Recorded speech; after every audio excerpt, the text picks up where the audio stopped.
షాద్ నగర్ వైపు ఉన్న మన స్వర్గసీమ వెంచర్లో ప్లాట్లు కొన్న వాళ్ళంతా సంతోషంగా ఉన్నారు. ఒక్కసారి విజిట్ చేయండి. శ్రీ కోట శ్రీనివాసరావు గారిని పరిచయం చేసుకున్నాం. నమస్కారం సార్. నమస్కారం అమ్మా. మీకు పుట్టినరోజు శుభాకాంక్షలు సార్. ధన్యవాదాలు. ఎలా ఉన్నారు సార్? నడుస్తుంది బండి. వృద్ధాప్యం అంటారు కదా, 80 దాడుతున్నాయి, 81 ఇప్పుడు. మరి ఏదో కాళ్ళు నొప్పులు కళ్ళు నొప్పులు ఏదో అంటుండేవారు కదా, అంటాయి కదా, అది తప్పవు. మా నాన్నగారు డాక్టర్ గారు, ఆయన అదే కంకిపాడు. అయితే మా నాన్నగారి దగ్గరికి ఎవరన్నా వస్తే నీకు ఎన్నేళ్ళు రానేవాడు. 50, 60 వస్తుందండి అని ఆయన చెప్పారనుకో, నీకు వైద్యం ఏ వైద్యం ఏ వ్యాధికైనా చేయొచ్చు, కానీ నువ్వు రెండుతో జాగ్రత్తగా ఉండరా అనేవాడు. ఏమిటారా అంటే, ఒకటి కళ్ళు, 2 కాళ్ళు. ఆ 2 జాగ్రత్తగా ఉంటే నీ పని నువ్వు చేసుకోవచ్చు అని, ఎవరి మీద ఆధారపడకుండా. అవును, అది అలాగా. మీ డైలాగ్ ఒకటి ఎప్పుడు వెంటాడుతుంటుంది సార్, జిస్కే పాస్ పవర్ హోతే హై ఉస్కా రైట్ బి రాంగ్ బి రైట్ హోతా హై. గుర్తుందా సార్ ఈ డైలాగ్? ఏ సినిమాలో?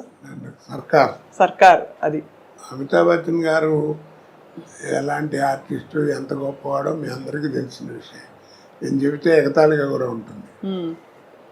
అలాంటి ఆయనతో యాక్ట్ చేయడం అనేది సహజంగా ఎవరికైనా అదృష్టమే. అయితే ఫస్ట్ డైలాగు రామ్ గోపాల్ వర్మ గారు ఆయన ముఖం మీద ముఖం పెట్టి డైలాగ్ చెప్పి క్లోజ్ పెట్టారు. సరే నేను డైలాగ్ కడక్కని చెప్పించాను, సింగిల్ టేక్ ఓకే అయిపోయింది. రాముజీ అన్నాడు ఆయన, అమిత్ జీ అంటూ వచ్చాడు ఆయన. Perfect selection for this character sir, are you from stage అన్నాడు నన్ను. అంటేను నేను I acted on the stage for 25 years. Yes, that potentiality I am seeing you. అనగానే వాళ్ళ అబ్బాయి కూడా అక్కడ ఉన్నాడు, ఏదో ఫోన్ మాడుతూ పక్కకి. అమీన్ అన్నాడు, అప్ప అని వచ్చాడు. Is mister Srinivasarao from Hyderabad. It is a great privilege to you to act with him అన్నాడు. అది నాకు అప్పుడే సర్టిఫికెట్లో అనిపించింది. అబ్బో, అవును, ఆయనతో మాట అనిపించుకోవడం మాటలు కాదు కదా. అలాగా ఒక ఇది. అలాగే రజనీకాంత్ గారి అందరూ మీ పాత్రల పరంపర ఎవ్వరూ భర్తీ చేయలేకపోయారు సార్. ఇప్పుడు అమితాబ్ బచ్చన్ గారి ప్రస్తావన కూడా ఎందుకు తీసుకొచ్చామంటే, ఈ మధ్య ఆయన కల్కి సినిమాలో చూసాం. అక్కడ కోట శ్రీనివాసరావు గారు ఉంటే బాగుండు అనిపించే విధంగా అంటే మీరు ఒక పాత్రలో ఉంటే బాగుండు అని అయితే అనిపించింది చాలామందికి. ఇప్పుడు ఇంకా యాక్టివ్గా యాక్ట్ చేస్తున్నారా సార్? చేయటం అంటే ఇప్పుడు ఇందా నీళ్ళు ఎక్కువైనాయి, మధ్య బలతం పడిపోయిందమ్మా. టాలెంట్ ఎవరికి అక్కర్లా. ఇప్పుడు హీరో అని అప్పుడంటే ఆ రోజుల్లో టాలెంట్ ఉన్న వాళ్ళే తక్కువగా ఉండేవారు, జాగ్రత్త గట్టిగా పట్టుకుని వాళ్ళే స్థానం పట్టేవారు. ఇప్పుడు ఏమిటంటే హీరో అంటే 40 మంది 50 మంది ఉన్నారు, కమెడియన్స్ ఎంతమంది ఉన్నారో ఎవరికి తెలియదు. అలాగా ఎవరిని చెప్పలేకపోతున్నాం. ఒక పద్ధతి పాడు ఏం కనపట్లా. ఇప్పుడు సినిమా ఎక్కడ లేదు, అంతా సర్కస్. పేతా సాంగ్స్ కూడా డాన్స్ చేస్తున్నారు.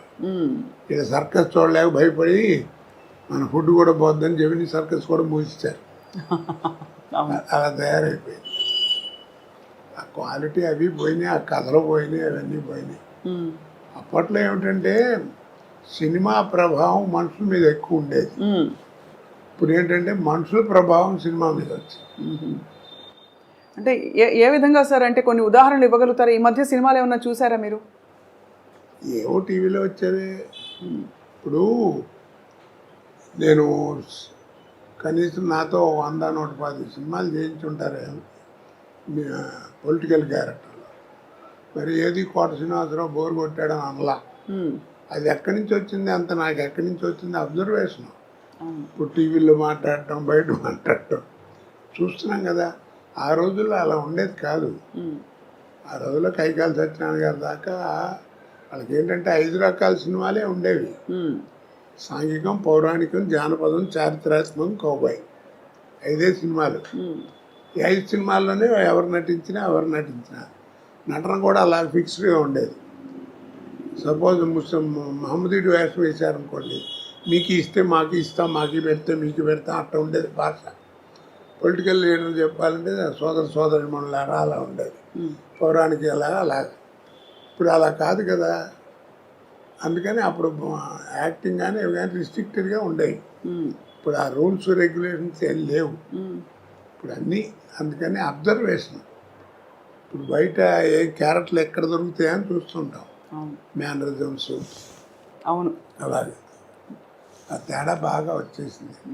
తర్వాత ఇప్పుడు ఏంటంటే సినిమా తీసేవాడికే క్వాలిఫికేషన్ లేదు, డబ్బు ప్రాధాన్యం. కానీ చాలా భారీ భారీ సినిమాలు వస్తున్నాయి కదా సార్. సినిమా ఇప్పుడు నువ్వు సినిమా చూడటానికి వెళ్ళావు, 50 రూపాయలు టికెట్, 200 పెట్టుకుని. నీకు కావాల్సింది ఏంటి, ఎంతలో సినిమా తీశారన్నా సినిమా ఎలా ఉందని ఆలోచిస్తావు, అంతే కదా. అంతే. చూసిన తర్వాత బాగుంటే అరే బాగా ఖర్చు కూడా పెట్టారా, మంచి మంచి సీన్స్ ఉన్నాయి అని అప్పుడు చెప్పుకుంటావు. అంతేగాని సినిమా బాగాలేదనుకో నెగిటివ్గా చెబుతారు. ఎందుకు బోళ్ళు ఖర్చు పెట్టారు, నువ్వు అడ్వర్టైజ్మెంట్ చేస్తే వచ్చాం, ఖర్చు ఏం కనపడుతుంది తప్ప ఏం కనపడతలేదు సినిమాలో అంటారు. అలా ఉంటుంది. మరి మొత్తం మీద సార్ అంత బిజీ నటనా జీవితం నుంచి మీరు రంగస్థలంతో పాటు మీకు రేడియో అనుభవం ఉంది, అన్ని పాత్రలు వేసిన తర్వాత ఇప్పుడు మీకు నటనకి దూరంగా ఉండడం అన్నది కొంత బాధ కలిగిస్తుందా, లేక హాయిగా జీవితం ఇలా బాగుందనిపిస్తుందా? ఇప్పుడు బాధ కదండి, అంటే తోచదు. ఫస్ట్ పాయింట్, రోజు 100-150 మంది మధ్యలో యాక్ట్ చేయడం కదా. ఇప్పుడు ఏంటంటే ఒంటరిగా ఇంటి దగ్గర కూర్చోవడం, నేను మా ఆవిడే లేకపోతే మా కోడలు మా మనవాళ్ళు ఏదైనా కాలేజీ నుంచి వస్తే వాళ్ళతో ఒక 5 నిమిషాలు మాట్లాడటం. పుట్టేప్పుడు అంతా ఇట్లా కూర్చోవడమే కదా. ఇక్కడో ఇంట్లోనో లేకపోతే ఎక్కడో అక్కడ ఫోటోలు చూసుకుంటా అవి చూసుకుంటే అంతే. ఇక బోర్ కాదు, పిచ్చెక్కిపోతుంది. అంటే నాకు అప్పుడప్పుడు అనిపిస్తుంది, నేను జీవితంలో 2 బాగా కోల్పోయాను. నాకు మళ్ళీ బిజీ అయిన వాడు ఎవరైనా అంతే. ఒకటి ఏంటంటే ఫ్యామిలీ లైఫ్, పిల్లలు ఆ ఎంజాయ్మెంట్, వాళ్ళని చదివించుకోవడం చేయటం, వాళ్ళతో తిరగడం, కాస్త షాపింగ్, బట్టలు కొనటం, ఇవన్నీ అవన్నీ పోయినాయి, అసలు దూరం అయిపోయాను. 2 జనరల్ నాలెడ్జ్. అవును, ఎంతసేపు ఆ కెమెరా యాక్షన్ ఇవే తప్ప ప్రపంచం బయట ఏం జరుగుతుందో కూడా తెలియదు. అవన్నీ పికప్ అవ్వాలంటే చాలా కష్టం. సో అలా మీరు మీ స్నేహితుల్ని కూడా బాగా మిస్ అవుతూ ఉంటుంటారు. అంటే సినీ పరిశ్రమలో మీకు బాబు మోహన్ గారు, బ్రహ్మానందం గారు, మీరందరూ బాగా దగ్గర కదా సార్? బాగా క్లోజ్. నాతో అందరూ అలాగే ఉంటారమ్మా. ఎందుకంటే నేను ఎవరితో ఏం కాంట్రవర్సీ లేదు, నాకు పోలేదు నేను పడతాను. అందరూ అంటారు ఏదో అని, అందరూ కావాలని కూర్చొని కామెడీ చెప్పించుకుంటారు. సినిమాల మీద జోకులు చెప్తామంటే వాళ్ళు చెప్పించుకుంటారు. అందుకని 40 సంవత్సరాలు బతకగలిగాయి. లేకపోతే కాంట్రవర్సీ అయితే ఎప్పుడు పంపించేవారు. ఏదో ఒకటి గురించి అనడానికి ఏముంది, అనాలంటే బోళ్ళు అనొచ్చు.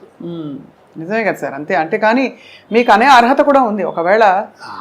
ఏదో అర్హత, ఎందుకంటే మీరు మీ స్వానుభవాలే కదా. మీరు 25 ఏళ్ళు రంగస్థల అనుభవం ఉందంటే అది తీసిపారలేని విషయం. ఆ రోజుల్లో మాండలికాలు ఇవన్నీ నేర్చుకోవటం అంటే తమాషానా. టీవీ వస్తుందని ఎవరు అనుకున్నారు కదా. నాటకాలు మొట్టమొదటి అసలు రేడియో లేని మనం లేవు. అవును, అసలు రేడియో దగ్గర ఏంటంటే వాయిస్ని ఎలా ఉపయోగించుకోవాలి, మైక్ని ఎలా వాడుకోవాలి, ఎక్కడ ఒత్తు, ఎక్కడ కామా, ఎక్కడ ఫుల్ స్టాప్, ఇవన్నీ నేర్చుకుంది రేడియో దగ్గరే కదా. అవును, భాష. కాబట్టి అక్కడ అది పునాది రాయి. తర్వాత ఈరోజు పురోగతికి అదే పునాది రాయి. తర్వాత టీవీ వచ్చేవాడికి ఏమైపోయిందంటే మాకే థ్రిల్, నాకే. ప్రతివాడు ఫీల్ అవుతారు అది నటుడు. ఎందుకంటే నాటకాలు అంటే ఫోటోలు ఉంటాయి, ఇలా పెట్టిన ఒక యాక్షన్ ఫోటో ఉంటుంది, అలా ఉంటే అలా ఉంటుంది స్టడీగా. కానీ మనం నడిస్తే ఎట్లా ఉంటాం, మాట్లాడితే ఎట్లా ఉంటాం, అది ఎవరికి తెలియదు. మొట్టమొదటి నేను ఫీల్ అయింది నా లైఫ్లో, నేను ఎక్స్ప్లెయిన్ చేయలేను థ్రిల్ ఏంటంటే 2 నిమిషాలు. గోవింద్ చౌదరి అని టీవీలో ఉండేవాడు, ప్రొడ్యూసరు.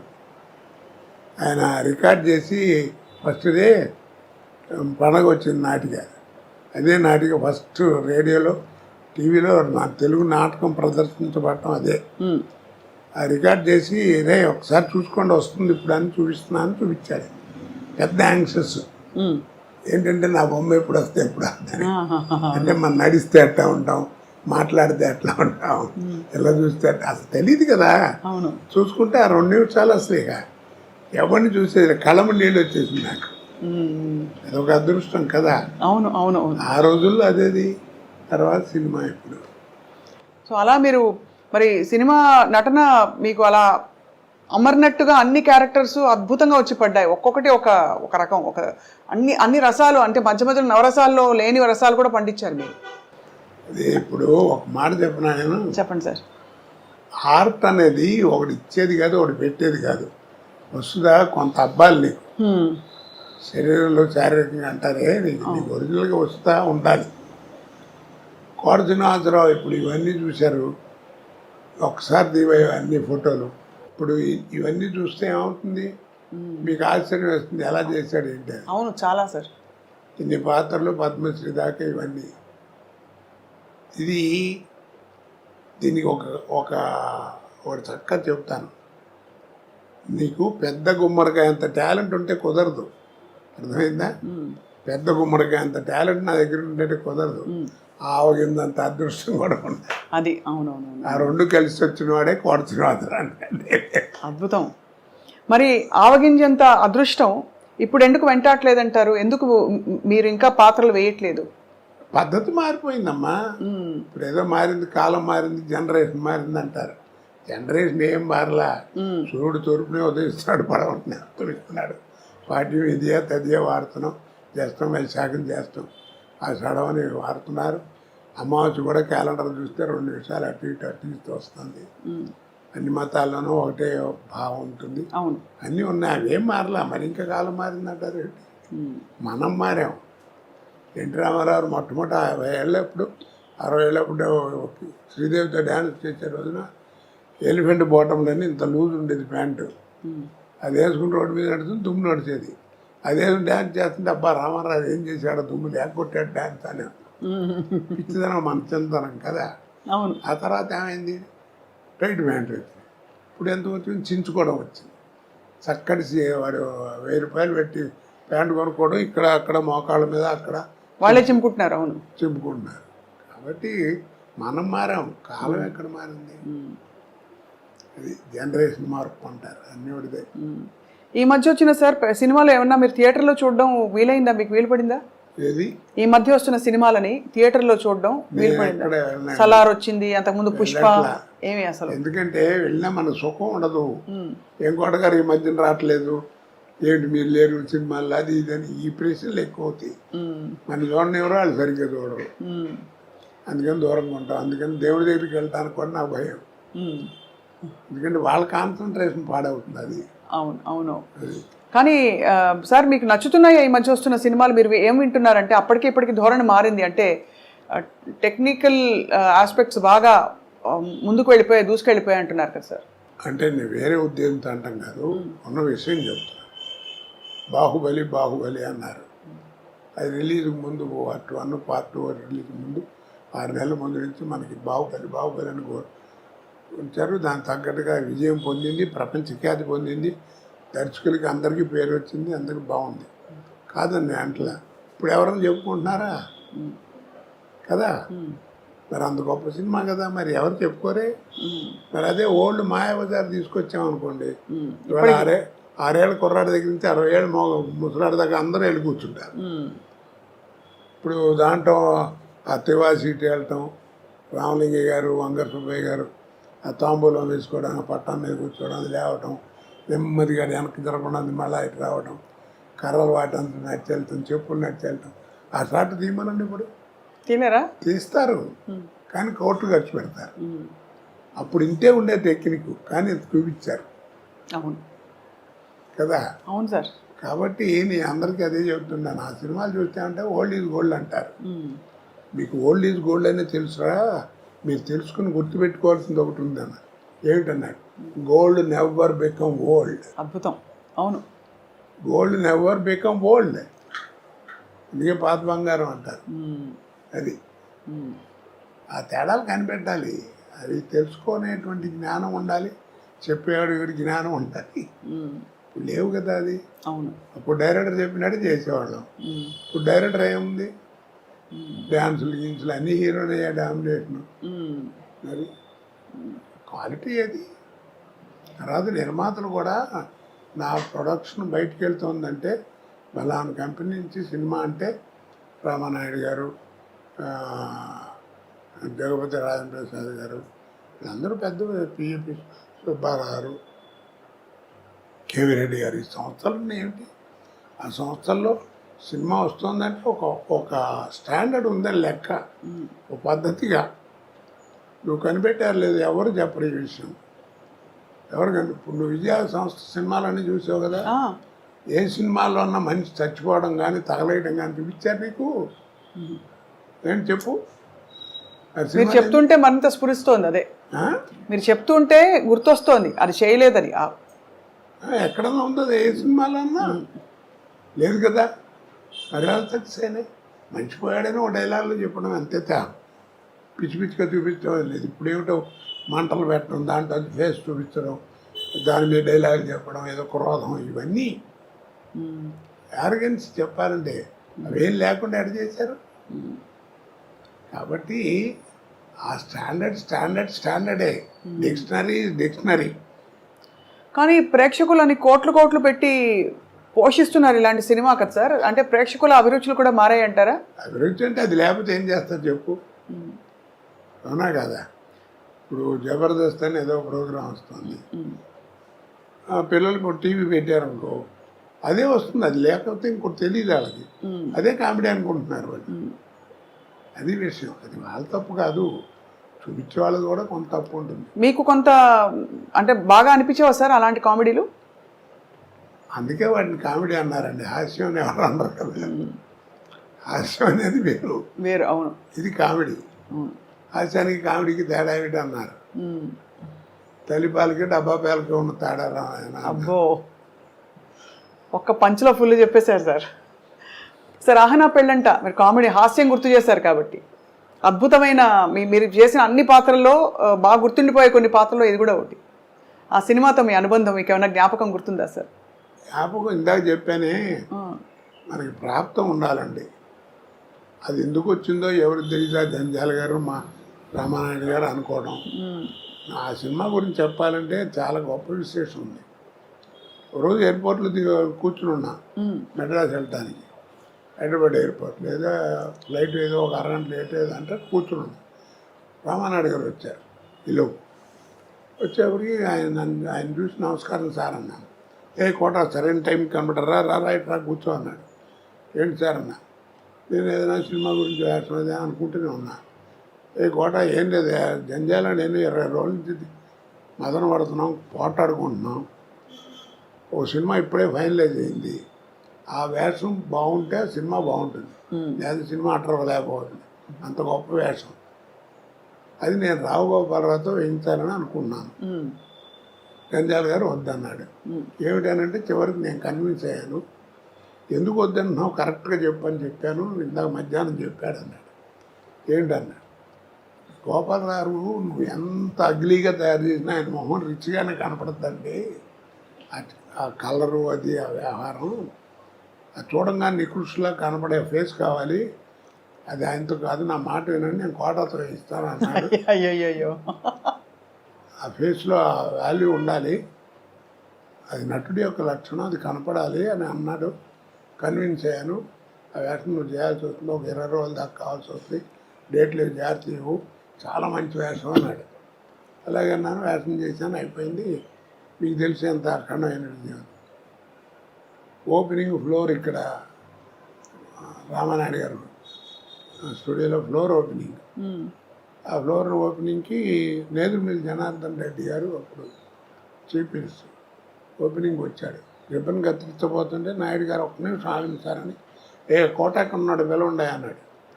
ఏంటి నన్ను పిలుస్తున్నాడు, నేను వెళ్ళి ఉంచున్నాను. వీడి సినిమాలు చూస్తుంటాను, వీడి తంతు ఉంటాడు, ఇంకోటి ఉన్నాడే వాడు, వీళ్ళిద్దరు కామెడీ భలే ఉంటుందని సరదాగా మాట్లాడాడు. సరే ఈ లోపల టైం మొత్తం పోతుంది, ముహూర్తం కట్ చేశారు, అయిపోయింది.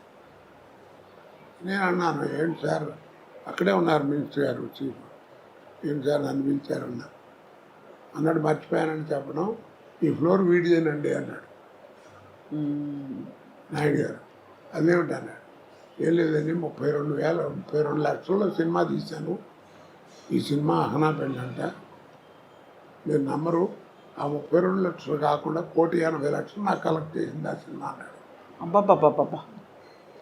ఆ రోజుల్లో 1.5 crore అంటే ఇప్పుడు ఎంత ప్రాఫిట్ చూడండి. అవును. ఆడవేరండి ఈ ఫ్లోర్కి అన్నాడు. ఇప్పుడు సార్ 1.5 crore అంటే ఆ రోజుల్లో అంత ఎక్కువ. ఇప్పుడు అసలు ఒక రోజు సినిమా 15-20 కోట్లు అంటే కూడా కంటి కానట్లే కదా సార్. అన్ని 500-1000 కోట్లు. తర్వాత ఇప్పుడు రామారావు ఎంత తీసుకున్నాడు ఎవరికి తెలియదు, కృష్ణగారు ఎంత తీసుకున్నాడు తెలియదు, సోమబాబు ఎంత తీసుకున్నాడు తెలియదు, ఎంత పెట్టి సినిమా తీశారో తెలియదు. నాయుడు గారు వాళ్ళందరూ కూడా ఎప్పుడైనా చెప్తే మ్యాక్సిమం ఇది భారీ వర్ణ చిత్రం అని చెప్పేవారు, అంతే. అంతేగాని ఇంత అయింది ఇదేం చెప్పేవారు కాదు. అది కాదు కదా, సినిమా ఓపెనింగే మైక్ పట్టుకుని ప్రొడ్యూసరే చెప్తుండే ఇది 400 కోట్లు అవుతుందండి, ఒక 5-6 కోట్లు ఎక్కువైనా నేను భరిస్తాను, చాలా మంచి సబ్జెక్ట్ అది ఇది. ఆ లెక్కలు ఎవడికి చెప్పుకోవాలి? ఇన్కమ్ ట్యాక్స్ కూడా చెప్పుకోవాలి, మనకెందుకు? ఇందాక చెప్పానే, సినిమా చూసేవాడికి నువ్వు ఎంతలో తీసేవాడు ఎవడికి కావాలి, సినిమా బాగుందా లేదా. ఇప్పుడు చిన్న సినిమా 4 కోట్లు తీసిన సినిమా 40 కోట్లు వసూలు చేస్తుంది, దానికి ఏమంటా నువ్వు? ఏమండి? కరెక్టే సార్. కాబట్టి అలా చేయకూడదు. నువ్వు చెప్పుకోవడం సినిమా అవసరం అయిందండి, సబ్జెక్ట్ కావాలి అందుకని రిచ్గా తీశాను, అది వేరు. భారీ వర్ణ చిత్రం అని చెప్పడం వేరు, ఇలా చెప్పడం వేరు కదా. అవునవును. అది ఆ లెక్కలతోటే ఆ సినిమా సత్తా ఏమిటో చెప్పే ప్రయత్నాలు జరుగుతున్నాయి, వాస్తవం సార్.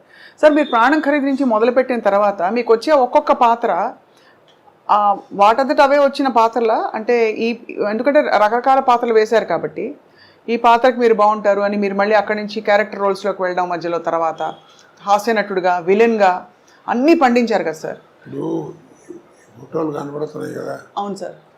వీటిలో ఏ క్యారెక్టర్ మీరు నమ్మరండి, నాకు ఓ రోజు ముందు పిలిచి చెప్పింది లేదు. ఆ రోజు వెళ్ళటం ఒక అరగంట కూర్చోబెట్టి ఆయన క్యారెక్టర్ చెప్పడం, కోటగారు మీరు అనుకుంటాం, మీరు కూడా ఏమన్నా ఆలోచన ఉంటే చూపెట్టండి, బాగుంటే పెట్టేద్దాం అంటాం, పెట్టడం చేయడం అంతే. మీరు నమ్మరు ఆ మాట. ఆ టైం కూడా లేదండి. కాకపోతే నన్ను కన్సల్ట్ చేసిన 4-5 వేషాలు ఉన్నాయి. అవేంటంటే ఆ బట్టలా చేయటం న్యాచురల్గా ఉండాలి. గంజాల గారి సినిమాలో వాటిలో విగ్గులు యాక్సెప్ట్ చేసేవారు కదా, వాళ్ళు 4 సినిమాలు చేస్తున్నాం, నీకు విజ్ఞానం అనేది ఎక్కడుంది ఏంటి చూసుకుని ఆ టైం చూసుకుని సేవ్ చేసి కరెక్ట్గా పెట్టేవారు, అంతే తప్ప నాకు మిగిలింది ఏమన్నా అన్నీ అక్కడికక్కడ ఆన్ ద స్పాట్. అంటే ఒక రోజులో సార్ మీరు బిజియెస్ట్ టైంలో ఎన్ని గంటల ఎన్ని కాల్ షీట్స్ ఉండేవి? నేను మ్యాక్సిమం 4 చేశానమ్మా. 4 సినిమాలు 3 స్టేట్లో పనిచేశాను ఒకరోజు. ఒక్క రోజులో కన్నడ, పొద్దున హైదరాబాదు, మధ్యాహ్నం తమిళ, ఈవినింగ్ బెంగళూరు. పెళ్లి చేసి మళ్ళీ మార్నింగ్ వచ్చి హైదరాబాద్ ఎయిర్పోర్ట్లో స్నానం చేసి మళ్ళీ షూటింగ్ వచ్చాను. మద్రాసులో ఉన్నాను. ఇప్పుడు ఇంత సెక్యూరిటీ లేదుగా అప్పుడు. అవును, కానీ చాలా ఎంత విస్తారమైన కెరియర్ సార్ మీది. మీకు బాగా ఇష్టంగా మీరు పనిచేసిన దర్శకులు ఎవరు సార్? నేనే కాదండి, ఒక విషయం చెప్తాను, అందరికీ చెప్తాను ఆర్టిస్టులకి, విసుక్కోకుండా ఇప్పుడు కూడా ఇప్పటిదాకా షూటింగ్ చేస్తే మళ్ళీ రమ్మంటున్నాడు అనుకోదానికి, అట్లా విసుక్కోకండి. ఏ అంటారు ఏం లేదు, ఆర్టిస్ట్కి ఒక టైం అంటూ వస్తుంది. ఇక ఆ టైం వచ్చిందంటే నీకు టైం ఉండదు, అంతే. గొప్ప మాట సార్ అది. ఆ టైం వచ్చిందంటే టైం ఉండదని. టైం ఉండదు నీకు, అంతే. అంటే బాగా వెలుగుతున్నట్టు. అదంతే, ఇక నీకు టైం ఉండదు, నీకు భోజనానికి కూడా టైం ఉండదు. కానీ తర్వాత వెనక్కి ఆ టైంలో జాగ్రత్తగా ఉండాలి. అది ఆరోగ్యం అన్ని రకాలుగా. ముందు ఫస్ట్ బిహేవియర్, ఆహార వ్యవహారాల్లో, మాట భాషలో, అవతల వాళ్ళతో మాట్లాడటం, ఇవన్నీ జాగ్రత్తగా ఉండాలి. ఉంటే లాంగ్ లివిటీ ఉంటుంది, లేకపోతే ఎట్ట వచ్చిందో అట్ట అయిపోతుంది. ఎంతమంది చూసాం మన మహానుభావులు, సీనియర్స్ కదా. అవును సార్. ఆస్తులు పోగొట్టుకుని చివరికి అడుక్కునే పరిస్థితికి వచ్చారు. వాళ్ళకి ఏం కర్మ చెప్పండి. అదే బిహేవియర్. కాస్త మనకి మంచి టైం వస్తుంది, టైం వచ్చినప్పుడు టైం ఉండదు, ఆ టైంలోనే మనం జాగ్రత్తగా ఉండాలి. ఏ రకంగానో ఏదో భగవంతుడు నాకు నా పిల్లలు వాళ్ళ అదృష్టం బాగుండి అలాంటివి ఏం జరగలేదు, ఏదో వెళ్ళిపోతాను అంతే. ఆ మధ్య చాలా బాధేసింది సార్, మీరు ఒక వీడియో పెట్టవలసిన పరిస్థితి వచ్చింది, మీడియాలో మీకు ఏదో అయిందనే వచ్చే వార్త రావడం. ఇప్పుడు నేనేం సిగ్గుపడినావు, ఇప్పుడు నువ్వు వచ్చావు, ఏం చెప్పాను, పిక్కలు కాస్త నొప్పిగా ఉన్నాయమ్మా, కట్టేది కట్టారు డాక్టర్, ఇది కాసేపు కష్టం, అందుకని కాస్త నడవటం అది కష్టం అని చెప్పాను. తప్పే ఉంది దాంట్లో. వాడెవడో కొరచునాథరావు చచ్చిపోయాడని పెట్టాడు ఒకసారి, నేను పిలిచి కేకలేసాను, తప్పయ్యి అది. మీ నాన్నకి రా 75 ఏళ్ళు వస్తే కాళ్ళు నొప్పి కళ్ళు నొప్పి ఏదో ఒకటి వస్తాయి కదా, అలాగే నాకు కూడా వచ్చింది, నేను మంచినే కదా. మరి నువ్వు దానికి పెద్ద టీవీలో వీడి చెప్పాల్సిన కర్మ ఏంటి నీకు, తప్పు కదా. దాని మీద రూపాయలు సంపాదిస్తావా, కేకలేసాను నేను. పాపం సుశీల్ గారు పోయిందన్నారు, ఒకసారి జానక్ గారు పోయిందన్నారు. ఆవిడ పాపం అమెరికాలోనే ఎక్కడ ఉంది అప్పుడు సుశీల్ గారు, ఆవిడ అక్కడి నుంచి ఇంటర్వ్యూ, నేను బాగానే ఉన్నాను, నా మీద అట్ట పెట్టకండి. ఎదుగో అక్కడ ఫోటోలు ఉంటాయి ఆవిడతో, జానక్ గారి ఫోటో లోపల ఎక్కడ ఉండాలి, అది కెమెరా ఫోటో తీయించలేదు నేను బయట. ఇంటికి వచ్చారు, ఇంటి భోజనాలు చేశారు, చాలా అందరూ వస్తుంటారు నా ఇంటికి. ఇప్పుడు వస్తారా సార్ బాబుమోహన్ గారు, బ్రహ్మానందం గారు? ఎందుకంటే బాబుమోహన్ గారు మీరు కాంబినేషన్ అదిరిపోయింది అందరికీ.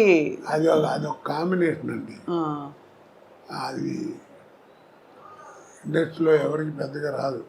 అది అలా రావు గోపాలరావు, రామలింగయ్య గారు అంటే వాళ్ళ వేషాలు పెక్యులర్గా ఉండేవి. అవును, మా ఇదేంటంటే ఒక స్టాండర్డ్ కామెడీ, స్టాండర్డ్ అంతే కాదు, ఆడిదంతా వీడు పడతాడు, ఆడిదంతా ఇస్తున్నాడు. ప్రతి సినిమాలు తెలిసి కూడా నవ్వేవారు. తర్వాత బాబుమోహన్ మంచి టైమింగ్ ఉన్న ఆర్టిస్ట్ అండి. సినిమాలు చూస్తే వాడి తన్నులు చూస్తే అసలు అట్ట కాలు తగిలే అవ్వదు, అట్ట టచ్ అవడం అంటే పడిపోయాడు. మంచి టైమింగ్ ఉన్నాడు. ఎందుకంటే డాన్స్ అది వచ్చు అతనికి, అది ప్రాప్తం అది. సార్ మీరు అన్నట్టు రంగస్థల అనుభవం, రేడియో అనుభవం, అది వాయిస్ మాడ్యులేషన్, హావభావాలు, బాడీ లాంగ్వేజ్ కొంతవరకు, కానీ డాన్స్, పౌరాణిక పద్యాలు ఇవన్నీ కూడా నేర్చుకున్నారా సార్ మీరు? నేను పౌరాణిక పద్యాలు నేర్చుకోలేదమ్మా. పౌరాణిక చిన్న నాటకాలు పెద్దగా వేయలేను, వేసాను. అప్పుడు పద్యాలు ఎలా మీకు? దాంట్లో పద్యాలు పెట్టలేదు, పెద్దగా పెట్టలేదు. ఓకే, అలా అలా పెద్దగా కాదు, పద్యం పెట్టుకున్నాను ఎంతసేపు ఇలాగే. ధూళిపాల గారు దుర్యోధనుడు అద్భుతంగా ఉంటుంది, అమ్మాయి సభ చేస్తుంది. ఆయన పాట పద్యం ఉండదు దాంట్లో, ఒక పద్యం చదివేవాడు, కౌరవ పాండవులు వెలుపెను కాలం చెరువు అయ్యి అని కృష్ణుడు, అది కూడా మామూలుగా చదివేవాడు. మీరు శాసనసభ్యులుగా ఒక టర్మ్ చేశారు, రాజకీయాల నుంచి అప్పుడు తర్వాత మీరు దూరం అయ్యారా, లేక అవసరం లేదు ఇంకా చాలించుకున్నారు? నేనే చాలు, అనవసరం ఇట్టాను దాంట్లో. నచ్చలేదా సార్ రాజకీయ జీవితం? బాగాలేదనిపించిందా? నచ్చలేదమ్మా, నాకు సూట్ కాలేదనిపించింది. ఎందుకంటే మీరు రాజకీయపరమైన వేషాలు చాలా వేశారు. ఒక టైంలో మీకు కొంచెం గొడవలు కూడా అయ్యాయి ఆ మండలాధీశుడు సినిమా తర్వాత. సో మరి రాజకీయాలు మీకు అసలు ఆ వాతావరణం నచ్చలేదంటారు. అయితే ఎందుకు నచ్చలేదు సార్? అంటే చాలామంది అదొక అవకాశంగా, అదృష్టంగా కూడా భావిస్తారు కదా. అంటే నేను పనిచేసినప్పుడు పాలిటిక్స్ అండి, ఇప్పుడు పాలిట్రిక్స్, ఆ ట్రిక్కులు నాకు రావు, మరి ఎందుకని దూరంగా ఉన్నా. అవును, కానీ అదే సార్ అనిపిస్తుంది, అంటే అంత గొప్ప జీవితం, గొప్ప అవకాశాలు మీకు వచ్చిన తర్వాత ఇప్పుడు మీరు టైం అంతా మీరు కుటుంబం నుంచి దూరంగా ఉన్నాను, కష్టపడి పనిచేశాననే ఫీలింగ్లో ఉన్నారు కదా సార్, బాధ. సో ఇప్పుడు మీకు మీ దేవుడు ప్రత్యక్షం మీకు ఏం కావాలని అడిగితే ఏం కోరుకుంటారు సార్? మీ ఇంకేమైనా? నేను ఎప్పుడు మనసులో ఉండే కోరిక ఒకటేనండి, నేను చచ్చేదాకా నటించాలి, చచ్చిన తర్వాత నటుడిగా బతకాలి, అది నా కోరిక. అది సార్, అంటే ఇవాళ చాలా అద్భుతమైన మంచి సందర్భం, మీ పుట్టినరోజు సందర్భంగా మాట్లాడుతున్నాం కాబట్టి మీరు ఎప్పుడూ చిరంజీవిగా మీ పాత్రల ద్వారా ఉండిపోతారు సార్ మనసుల్లో, అదే ఎప్పటికీ. అలాంటి పాత్ర రావాలని నా ఉద్దేశం. అలాంటి పాత్ర అంటే ఎలా ఉంటుందో, ఎందుకంటే మీరు రాజకీయాలు, కామెడీ, ఏ టైంకి ఏ పాత్ర వస్తే అప్పుడు చెప్పలేం కదండి. అవును, కరెక్ట్. అది దానికి ప్రాప్తం ఉండాలి, ప్రాప్తం ఉండాలంటే చాలా గొప్ప విశేషం ఉంది. ఇప్పుడు రామావతారంలో ఆంజనేయ స్వామి అంత గొప్పవాడు, కలియుగంలో భక్తరామదాసు అంత గొప్పవాడు కదా. అవును, డబ్బులు లేవు, గుడి కట్టించాలనుకున్నాడు, గుడి కట్టించాడు, అప్పుల పాలు అయ్యాడు, జైల్లో పెట్టారు. వాళ్ళు కొడతంటే రామా రామా అన్నాడు తప్ప అబ్బా అబ్బా అనలేదు. అంత గొప్ప భక్తుడే రాముల వారు ఏం చేశాడు, తానిసాగి రామోజీ లక్ష్మణ్ వేషం వేసుకు వచ్చి కంపెనీ వెళ్ళిపోయాడు. అటు నుంచి అడుగుతున్న వెళ్ళిపోయాడు. కింద సెల్లో ఉన్నాడు రామదాసు. ఎరా రామదాసు బాగున్నావా అని ఒక్క మాట అంటే బాగుండేది కదా, ఒక 10 సంవత్సరాలు లాగా బతికేవాడు. మరి అంత భక్తుడే, మరి వాడికి ఆ ప్రాప్తం లేదు. ఇదంతా విధి విధి నిర్ణయం అంటారు అయితే, భగవంతుడి నిర్ణయం. ప్రాప్తం ఉండాలి. నాలాంటి భక్తుడు మళ్ళీ రాముల వారిని అడిగాడు, ఏమయ్యా మరి కనపడితే బాగుండేది కదండి, పాపం ఒక్కసారి బాగున్నాం అంటే 10 సంవత్సరాలు బతికేవాడు హాయిగా, మీరు అలా వెళ్ళిపోవడం అన్యాయం అంటే, రేపు పిచ్చోడా వాడికి నేను కనపడి ఏం చేయాలి, దేవుడు ఉన్నాడు అంటున్నాడు. నాకే అనుమానం వస్తుంది నా అవతారం మీద, గాలి నీరు భూమి అన్నీ రాముడే అంటున్నాడు. అసలు నా రూపం ఏంటో నాకు తెలియట్లేదు. నేను వాడికి కనపడి ఏం చేయాలి, వాడు తురుష్కుడు, వాడు దేవుడు లేడు అంటున్నాడు, అందుకని కనపడ్డాను. పైగా నువ్వు కనిపెట్టావు లేదో, నేను రామోజీ లక్ష్మోజీ వేషంలో వెళ్ళాను. నేను రాముల వారు వెళ్తే చూడలేడు, చచ్చిపోతాను. అందుకని మారు వేషంలో వెళ్ళి వాడికి కనపడి వెళ్ళిపోయాడు, అప్పు తీసి వెళ్ళిపోయాడు. మరి వీడి సంగతి ఏం చేస్తారన్నాడు రామదాస్ సంగతి. ఇప్పుడు రాముల వారు అన్నాడు, నేను భక్తుడికి కనపడను రా, ఐక్యం చేసుకుంటా అన్నాడు. అందుకే మీరు చిత్తూరునాయ గారి సినిమాల దగ్గర నుంచి రేపు వచ్చేటువంటిదో లేకపోతే మొన్న తీసిన అన్నమయ్య దాకా తీసుకుంటే మెయిన్ క్యారెక్టర్ పోవటం ఉండదు, అలా ఒలిగిపోతుంటారు. ఓ దీపం అలా వెళ్ళిపోయి దేవుళ్ళో వెళ్ళిపోరు. హిందూ భావాలు చాలా ఉన్నాయి, అది అన్ని మతాల్లోనూ ఉంటుంది ఆ భావం, ఎందుకు ఉండదు?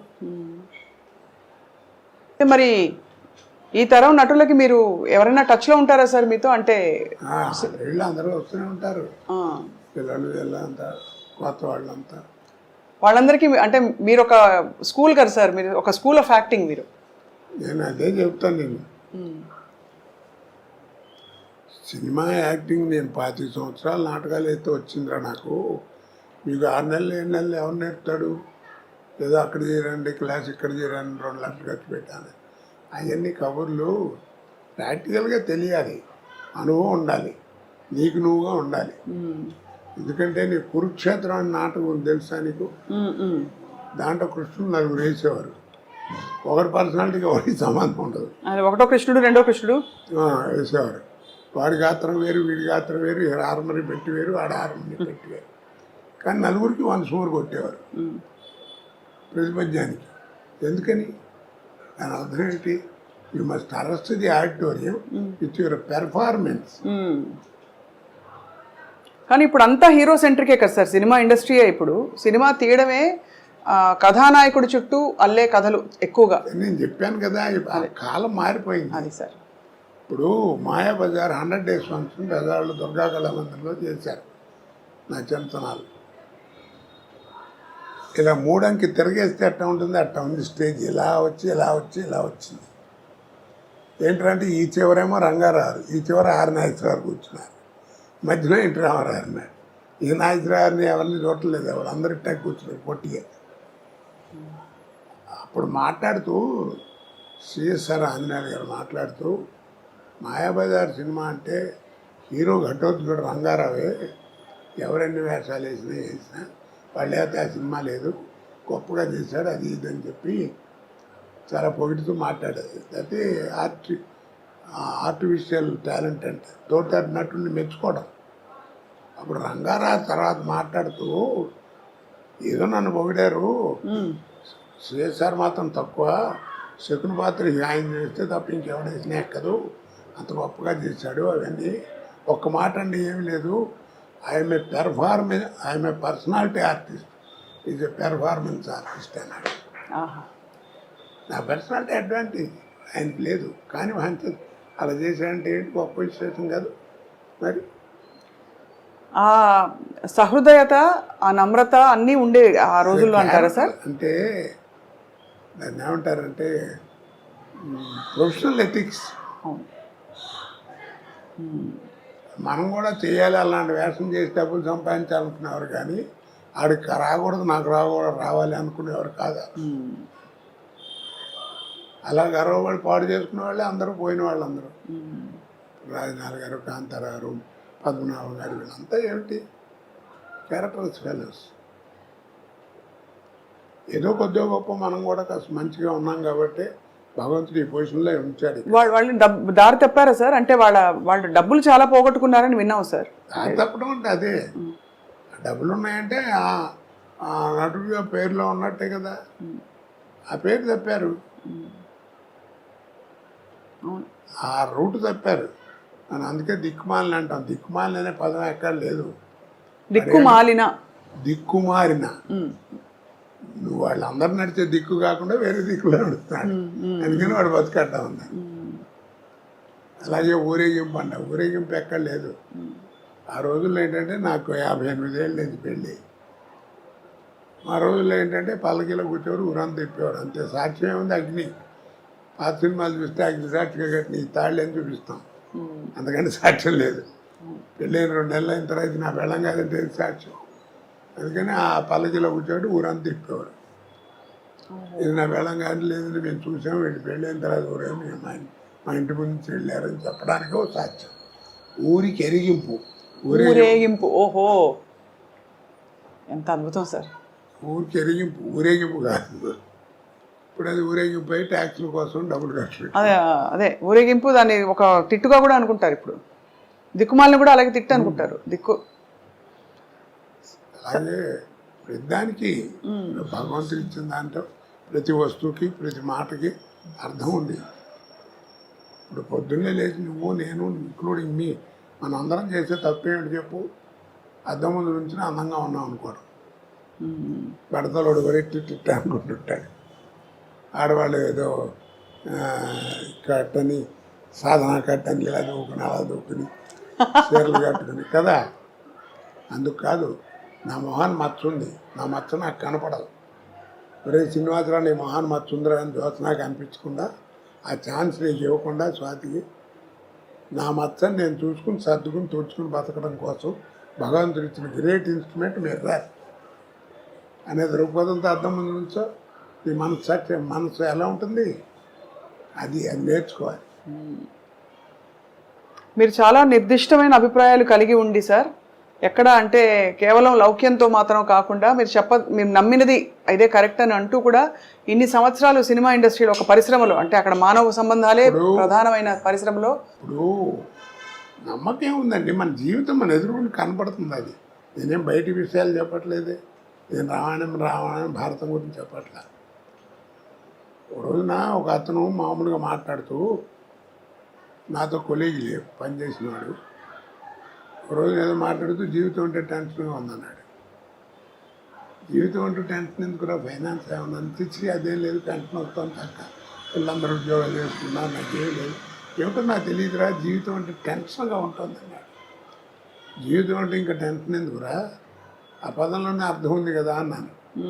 అదేమిటి అన్నాడు, రాయి తెలుస్తుంది అన్న. రాశాడు జీవితం అని, చివరికి ఏముందన్న 0 ఉందన్నాడు. అదేరా జీవితం, పిచ్చి ఉంటాను. ప్రతి పదంలోనే అర్థం దాంట్లోనే ఉంటుంది కదా. 0 ఉంటుంది చివరికి, అంతే. పెద్దలు పోతే పుణ్యాత్తులు పోతే పూర్ణం అంటారు, నాలంటే అర్భవుడు పోతే శూన్యం అంటారు, అంతే తేడా. కాబట్టి దేవుడు ఉన్నాడు లేడు అంటారు. నారా తాతారావు గారిని పేరు విన్నావా ఎప్పుడన్నా? నారా తాతారావు విన్నాను సార్. పద్మభూషణ్ ఇచ్చారు. ఆయన పెద్ద గ్రేట్ ఇంజనీర్. అవును అవును. ఆయన పేరుతో ఇప్పుడు మనకి బెజవాడ వెళ్తుంటే ఇబ్రహీంపట్నం దగ్గర రింగ్ రోడ్ దగ్గర నారా తాతారావు థర్మల్ స్టేషన్ అని ఉంటుంది. అంత పెద్ద గౌరవం ఉన్నవాడు, విద్వత్తు ఉన్నాయి. రామారావు టైంలో ఎలక్ట్రిసిటీ బోర్డు చైర్మన్ కూడా చేశాడు. ఆయన ఎందుకు ఇచ్చారు మరి నీకు ఇంత బిరుదు అని అడిగామనుకో ఏమంటారు, నేను కరెంట్ క్రియేట్ చేశానంటాడు. కరెంట్ క్రియేట్ చేశాను, కరెంట్ లేకపోతే ప్రపంచం లేదు ఇవాళ, తెలుసు కదా నీకు. అవును. మరి ఆయన దగ్గరికి వెళ్ళి కరెంట్ క్రియేట్ చేశారని కదా నీకు ఇంత ఇచ్చారు, మరి నీ పిల్లలు లేరంట కదా అన్నాం అనుకో, ఎవరు చెప్పాడు రైడు మా పెద్దబాయ్ అంటాడు. మరి ఇది వాడి క్రియేషనేగా. అవును. మరి నీ కొడుకుని చూపించావు కదా, ఇది నీ క్రియేషను. మరి కరెంటు నీ క్రియేషనే కదా, నీకు ఇంత గౌరవం అందుకే జరిగింది. ఆ కరెంటు చూపించమని అడగని చూపిస్తాయేమో, చూపించగలడా? కాబట్టి దీంట్లో అర్థం ఏమిటి, the power which is created by you, the power which is created by you, which you cannot see, which you cannot touch, that power is a god. అది నువ్వు అల్లా అనుకో, జీసస్ అనుకో, ఏమనుకుంటావు అనుకో. Power is a god, G O D god. Such a beautiful revolution sir. మీరు చెప్తుంటే నిజమే అనిపిస్తుంది కదా సార్. చెప్పగలడా? చూపించలేడు. అక్కడ దాకా ఎందుకు పోయిన అంత ఎక్స్ప్లెనేషన్ అక్కడ simple. Without X there is no mathematics. అవునా? ఎక్స్ లేదే మ్యాథమెటిక్స్ లేదు. అవును. వాట్ ఈజ్ ఎక్స్ చెప్పండి? What is X? మనం ఏదిస్తే అదే. ఎక్స్ బదులు వై పెట్టు. What is Y? నువ్వే క్రియేట్ చేస్తావు దాని గురించి చెప్పలేవు. The power which is created by you, which you cannot see and touch, that power is a god. వాడే భగవంతుడు. అందుకే రూపాలను ఊహించుకు పెట్టుకోవడం తప్ప మనం ఎవరు చూడలేదు. ఈ డిస్కెట్లు ఊరికాడు 8 మిసాలు ఉంటాయి, 7 గడ్డాలు ఉంటాయా, ఇవన్నీ పిచ్చి మాటలు. ఎవరి తత్వం వాడిది, నా నమ్మకం అది. అవును. నేను దేవుడి ధ్యానం చేసుకునేటప్పుడు నేను జయమాలితో, జ్యోతిలక్ష్మితో బోలు సినిమాలు చేశాను. నాకు వాళ్ళ జ్ఞాపకం రాకుండా మనసులోకి అందుకని ఏదో ఒక విగ్రహం పెట్టుకుని దేవుడు అనుకుని కాన్సన్ట్రేషన్ కోసం పెట్టుకుంటున్నాను. అంతేగాని నాకు నేను చూశాను వాళ్ళతో తిరిగాను కాదు దేవుడితో. ఎట్లా మర్చిపోతాం? నేను ఇండస్ట్రీకి వెళ్ళినప్పుడు కొత్తలో ఆయన శత్రు డైరెక్టర్ సత్యమూర్తి గారు, ఆయన డైరెక్టర్, ఒక సారాగొట్టు ఆపరేటర్ వేషం నాది. అది ఓపెనింగ్కి డ్యాన్స్ గిన్స్ పాట పెట్టాడు. నాకు తెలీదు ఇవాళ పాట ఉందా, నువ్వు కాసేపు నైట్ పని చేయాలని చెప్పాడు. సర్లే అనుకుని వెళ్ళాం. వెళ్తే ఏదో మ్యూజిక్ గీజిక్ వేసారు, అయిపోయింది. కోట రాని వాళ్ళిద్దరు వస్తారు, డాన్సులు రాగానే ఇట్లా లేవాలి అని అన్నాడు. సరే అని ఇట్లా లేద్దామని రెడీగా రిహార్సల్ చేసి కూర్చున్నాం. తక్కువని యాక్టప్పుడు జ్యోతిలక్ష్మి జయమాలి ఇద్దరు వచ్చారు. ఎదురు వచ్చి నా తోళ్ళ మీద కూర్చున్నారు. నాకు ఎట్లా ఉంటుంది? సినిమాలు ఎట్లా చూసాను అంతే కదా సార్. 10 టేకులు తీసుకున్నా. ఏందంటాడు. అప్పుడు జ్యోతిలక్ష్మి గారు అంది, మీరున్నాడు నేను చెబుతాను, ఏమంటే నీకు ఆశ్చర్యం వేస్తున్నావునా? అవునమ్మా, నాకు అసలు ఆశ్చర్యం మీతో నేను కళ్ళ కూడా అనుకోలేదు అంటే అది అంతేనండి అందరూ అనుకుంటారు. పర్లేదు, ఏం పర్లేదు అని కాసేపు సరదా మాట్లాడి అంటే అవి మళ్ళీ టేక్ అయిపోయింది. తర్వాత 10 సినిమాలు చేసాం ఇద్దరం కలిసి. అది వేరు సంగతి చెప్తున్నా. అలాంటి భావాలు ఏం రాకుండా ఏదో పెట్టుకుని ఒక దేవుడు అని చూసుకుని ఒక విగ్రహం పెట్టుకుని ఒకతో పెట్టుకునేది, అంతేగాని దానికి ఇదేం కాదు. అందుకే అంటారు పెద్దలు ఏమని చెప్పాడు, మనసు ఫ్రెష్గా ఉండాలి. అంతేగాని స్నానం చేసేవా లేదా, అది చేసేవా లేదా, ఇవన్నీ కాదు. మనసు ఫ్రెష్. శంకరాచార్యులు వారు చెప్పాడు, మనకి బంధువులు లేరన్నాడు. అర్థమైందా? బంధువులు లేరు. మీ నాన్న నీవు ఇంత పైకి రావడానికి ఎంత కష్టపడి చేశాడు, వాడు చేసి వెళ్ళిపోతాడు, చేతులు కడుక్కుని వెళ్ళిపోతాడు. నీ పిల్లలు నువ్వు చేస్తావు, నువ్వు వెళ్ళిపోతావు. ఇట్స్ వ్యాపారం. కాబట్టి మనకి ఇదేం లేస్తాను. మరి ఎవరు బంధువులు ఉన్నారన్నాడు. మరి ఎవరు వాళ్ళు? కానీ వాటికి రూపం లేదన్నాడు. ఆ బంధువులకి ఆకారం లేదు, కానీ బంధువులు ఉన్నారు మనకి. ఎవరు వాళ్ళు? సత్యం మాత. సత్యం అనేది నీ తల్లి, పితా జ్ఞానం, ఈ జ్ఞానం అనేది తండ్రి. సత్యం మాత, పితా జ్ఞానం. ధర్మో భ్రాత, నీ ధర్మగుణం నీ సోదరుడు, తోడబుట్టినవాడు. దయాసఖ, నీ దయాగుణం నీ స్నేహితుడు. శాంతి పత్ని, నీ శాంతి గుణం అనేది నీ భార్య. క్షమాపుత్ర, క్షమాగుణం అనేది నీ పుత్రుడు. షడైతే మా బాంధవ, యారేరా నీ బంధువుడు అన్నాడు. సత్యం మాత, పితా జ్ఞానం, ధర్మో భ్రాత, దయాసఖ, శాంతి పత్ని, క్షమాపుత్ర. యారుగా నీ బంధువుడు. అందుకని గుణమెచ్చి చెప్పు అంటాం మనం పెద్దవాళ్ళు. రాత్రులు పడుకున్నప్పుడు మంచి బాగుపడాలంటే ఏమి చేయక్కర్లేదు, అలా పడుకుని గుండె మీద చేసుకుని ఇవాళ ఈ ఆరుగురితో ఎలా ఉన్నాను నేను అని ఆలోచించుకో. చాలు, నువ్వే బాగుపడతావు. ఎలా ఉన్నాను, మంచిగా ఉన్నాను, చెడ్డగా ఉన్నాను, ఏంటో నాకు నీకే తెలుసు. ఇక్కడ నీ క్వశ్చన్ ఆయన చెప్పాడు, సమాధానం కూడా ఆయన చెప్పేశారు. అవును, అది జీవితం. కాచి వడబోస్తారు సార్ జీవితాన్ని మీరు అద్భుతంగా. వ్యక్తిగతంగా అలాగే మీరు అన్ని రసాలు చూశారు. విషాదం చూశారు, సంతోషం చూశారు, విజయం చూశారు. మరి నేను పడ్డ బాధ ఎవరన్నా పడ్డారు? ఇది తెలుసు కదా అన్ని. అవును సార్. మరి నా కీర్తి ప్రదేశ్లో అంత గొప్పగా ఇచ్చాడు, పాదలాళ ఇచ్చాడు. నా అదృష్టం ఏంటంటే ఈ రెండింటిని తట్టుకునే గుండె ఇచ్చాడు. వాటి ఇస్తే తాగిపోతే ఎప్పుడో నాశనం అయిపోయాడు. మంచి జీవితాన్ని ఇచ్చాడు. ఎంత మంచి జీవితం చూడు, ఎవరు ఎట్టక్కల చెయ్యి. ఇంకా ఏదో ఎవరినో వస్తే రూపాయి సాయం చేసే పొజిషన్ ఉన్నారు. అలాంటి జీవితం ఎంతమందికి ఇస్తారు భగవంతుడు కదా.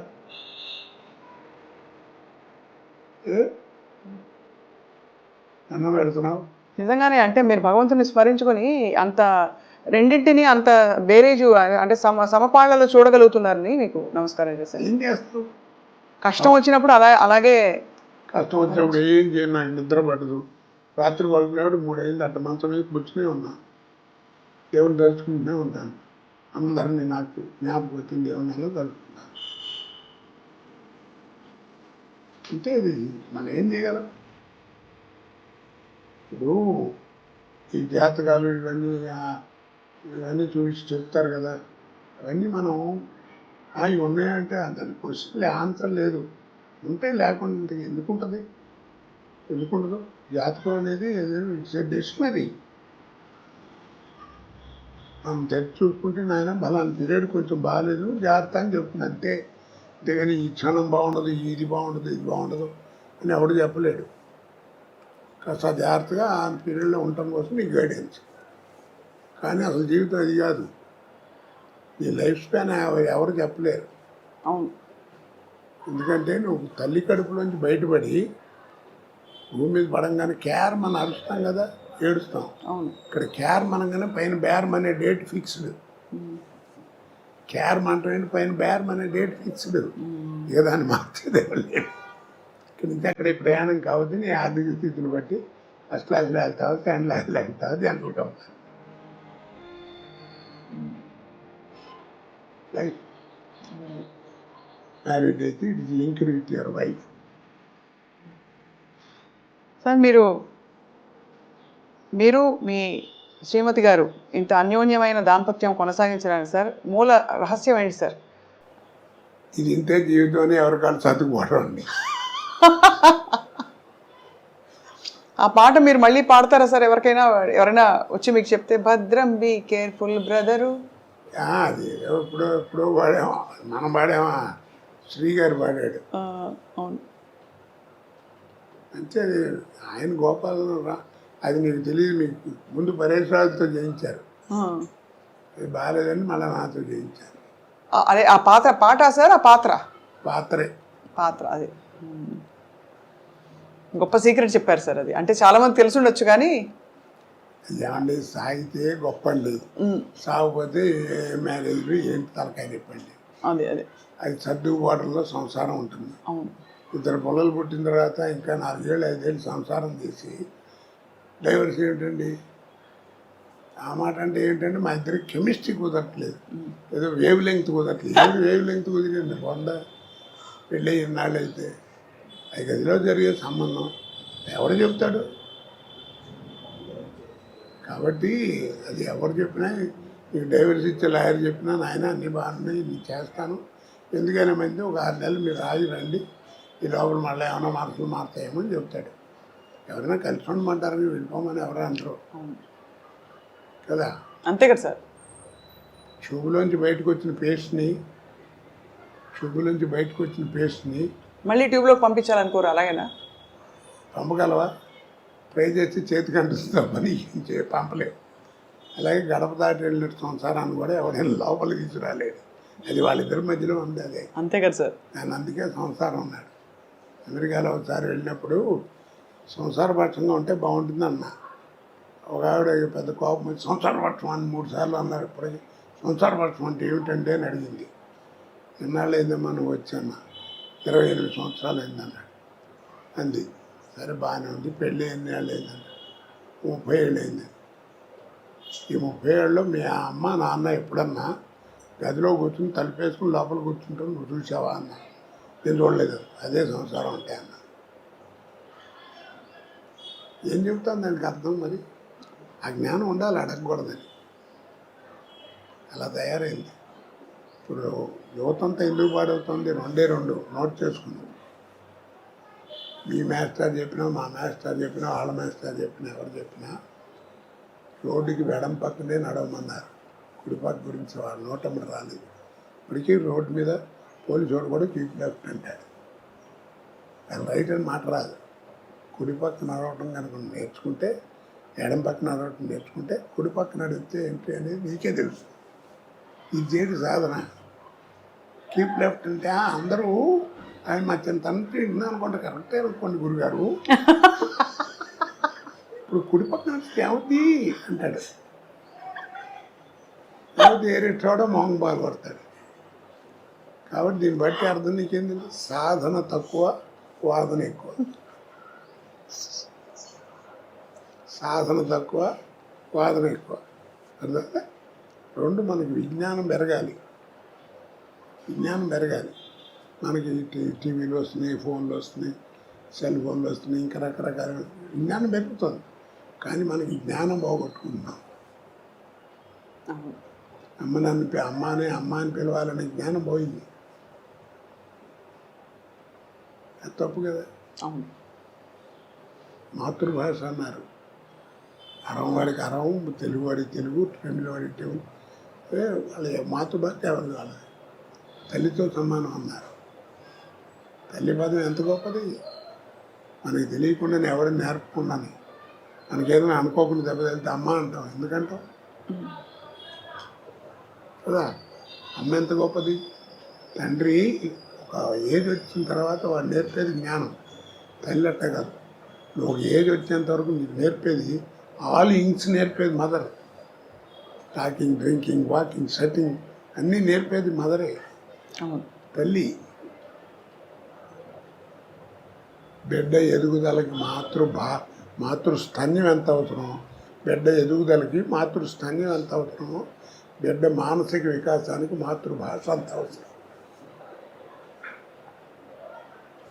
ఇవన్నీ తెలుసుకోవాలి. ఎవరు చెప్తాడు వాళ్ళ కుర్రాళ్ళు? చెప్పేవాళ్ళు లేడు, వినేవాడు అంతకంటే లేడు. అసలు ఎన్ని విషయాలు సార్ మీరు అసలు అలవోకగా మీరు ఎన్ని సందర్భాల్లో ఇలాంటివి చెప్పారో తెలియదు, కానీ మీకు మీ భాష కానీ మీ ఆలోచన కానీ సార్ నిజంగా ధన్యులం అవుతున్నాం అందరం. అది కూడా మంచి కామెడీతో చెప్తున్నారు, అందరికీ అర్థమయ్యేలాగా. దీన్ని చదవాలంటే రామాయణ భారతాలు చదవక్కర్లా. నీ జీవితాన్ని వాడు ఏం మారట్లేదు, నీ తప్పేస్తున్నాడు కుర్రాడంటే వదిలేవయా, వాడి జీవితం వాడి నేర్పుతున్నాడు అంటారు పెద్దవాడు కదా. అడే నేర్చుకుంటాడు ఏమనుకోతే. అవసరం మనిషిని అంత పని ఏం చేస్తుంది. సార్ చివరిగా ఒక మాట, మీరు బ్యాంకులో పనిచేశారు కాబట్టి ఈ తరం వాళ్ళకి డబ్బులు ఆదా చేయడం ఎలాగా? అనవసరం ఖర్చులు మానేయడం బెటర్. సింపుల్. దాచుకోవాలా డబ్బులు? అంటే చైనా వెళ్ళినప్పుడు అప్పుడు చైనా అంటే మనకంటే జనాభా ఎక్కువ, పూర్ కంట్రీ ఉంది కదా. అక్కడికి వెళ్తే పెద్ద స్వర్గంలో ఉంది. నాకు అనుమానం వచ్చి అక్కడ అడిగితే అక్కడ ఫైనాన్షియల్ కంట్రోల్ అంటే మన ఫైనాన్స్ మినిస్టర్ మేము విన్నది ఇలా అండి, ఇంత మార్పు వచ్చింది, స్వర్గంలా ఉంది, what is the secret behind it అని బోర్డు మీద ఒక సెంటెన్స్ వేశారు. No secret, we live according to our earnings అన్నాడు. డ్రైవర్ ఎలా ఉండాలి, డ్రైవర్ వాడే అలా ఉండాలి. అంతేగాని మా ఓనర్ అబ్బాయి వాళ్ళ అబ్బాయి టీవీ చూస్తున్నాడు కానీ నేను కూడా కొనాలంటాడు. అని లోన్లు పెట్టడం, ఇన్స్టాల్మెంట్లు కొంటాం, చేసుకుంటే ఎవరు నువ్వే నష్టపోతావు. చాలా గొప్ప మాట సార్, ఇది చాలా అవసరం ఈ తరానికి. అందుకే అంత సూటిగా అడిగాను sir. We live according to our earnings. నా సంపాదన బట్టి నేను బతుకుతాను. టాలీవుడ్లో తెలుగు చిత్ర పరిశ్రమలో ఈ డ్రగ్స్ బాగా ఇప్పుడు వ్యాపించి కేసులు అవుతున్నాయి కదా సార్. ఏం డ్రగ్స్ ఏముంది, నువ్వు చేసుకున్నదే దాన్ని. అందుకే మాదక ద్రవ్యాలు అన్నారు. ఆ రోజుల్లో కూడా ఉంది, వ్యభిచారం ఉందా సార్? ఆ రోజుల్లో ఏమో మా చింతనంలో ఏదో ఒక గ్రామం, ఒక విలేజ్, దానికి ఒక పద్ధతి, ఒక ఇది ఉండేది. ఇప్పుడు అక్కడ దాకేందుకు మన వాళ్ళు పర్మిట్ అని పెట్టారు మందు తాగడానికి. అది మరీ ఒక్కళ్ళ కూర్చుంటే అయితే బాగుండదని కొన్నాళ్ళు అయ్యేటప్పటికి కాస్త నలుగురు కలిసి సరదాగా ఎంజాయ్ చేస్తే బాగుంటుంది, అనవసరంగా అలాగే ఉండవని క్లబ్లు అని పెట్టారు. ఇప్పుడు ఆ క్లబ్లు పోయి పబ్బులను పెట్టారు. ఇప్పుడు ఆ పబ్బులు పోయి 4 కోట్లు పెట్టి ఇల్లు కట్టాడు అనుకోండి, మా ఇల్లు చాలా బాగుంటుందండి ఆయన అన్నీ చూపించి ఇది మా ఇంట్లో ఇది పబ్ హౌస్ అంటాడు. అది ఒక గొప్ప అక్కడ బార్ ఉంటాయి, అదే ఇంట్లో బార్ పెట్టాడని గొప్పగా చెప్తాడు మనకి. మా ఆయన రోజు నన్ను కొడుతున్నాడు, తాగి వచ్చి తాగితే ఏమవుతుంది, దాని పిల్లలు అయింది అనుకోండి, ఏమవుతుంది అది బతుకు, అది మర్చిపోతున్నారు. మా ముందు కాబట్టి కట్టించామనుకున్నారు. అదేంటే మాదక ద్రవ్యాలంటే మాదకం చేస్తుంది, తాగితే బ్రెయిన్ పనిచేయదు. అంటే ఒత్తిడి వల్ల అవుతుందో మరి ఈ మధ్య చాలా అంటే చిత్ర పరిశ్రమలో ఎక్కువ అన్ని చోట్ల ఉన్న సమస్య అది. అదేంటంటే కాస్త 10 మంది తెలిసిన వాళ్ళం కాబట్టి బలానా వాడు తాగుతున్నాడు, బలానా వాడు డ్రగ్స్ తీసుకున్నాడంటే పాపులారిటీ ఉంటుంది కాబట్టి మన వాడతారు. అన్ని చోట్ల అన్నీ ఉన్నాయి. అవును. సరే, ఎన్టీ రామారావు గారిని మీరు ప్రస్తావించారు కదా. రామారావు గారి కాలంలో ఆయన మనవడైన జూనియర్ ఎన్టీఆర్ ఇప్పుడు దేవర సినిమా కూడా రిలీజ్ కాబోతోంది. సో ఆయన నటన కొంత ఏమున్నా నేను అతను గురించి ఒకటేనండి, ఎప్పుడు చెప్పేది ఒకటే, ఇప్పుడున్న యంగ్స్టర్స్లో కొద్దిగా గొప్ప విషయం ఉండి సత్తా ఉన్నవాడు ఎవరన్నా, నటుడు ఎవరన్నా ఉన్నా అంటే వాడే జూనియర్ ఎన్టీఆర్. వాడి తర్వాత ఎవడైనా నా ప్రకారం. పొట్టిగా ఉంటాడన్నారు, వాడి పొట్టితోనే వాడిని కాపాడుతాం చంద్రమోహన్ లాగా. ఎందుకంటే వాడు ఎవరికి కాంపిటీషన్ కాదు, వాడికి ఎవడు కాంపిటీషన్ లేదు. పైగా పద్యం ఏమిస్తుందో డైలాగ్ కానీ, డ్యాన్సుల్లో కానీ, ఏదైనా యాక్షన్లో కానీ విషయం ఉన్నవాడు వాడు. ఆయన అందుకే ఆయన పిచ్చోడు ఏం కాదు. రామారావు ఊళ్ళో కూర్చొని బొట్టు పెట్టి రామారావు అని పేరు పెట్టింది. ఆయనే పెట్టారు కదా సార్ పేరు? ఆయనే పెట్టాడు. బాగుంది సార్. ఇవాళ ఒక చిత్ర పరిశ్రమలోని కొన్ని విషయాలు, అలాగే మీ జీవితంలోని బోలెడు విషయాలు, ఇంకా మీరు చెప్పిన ఇతర విషయాలు అయితే కొత్త విషయాలు, జీవితం గురించి, బంధాల గురించి చొచ్చుకుపోయాయి సార్ మనసులోకి. మీ అనుమతితో మీ పుట్టినరోజు సందర్భంగా మేమందరం కలిసి మీతో ఒక కేక్ కట్ చేస్తాం సార్. కేకా? అదేంటి నా పుట్టినరోజు మీరు కట్ చేయడం? అంటే మీరు కట్ చేస్తే మేము మీ అందరూ తింటాం కూడా సార్.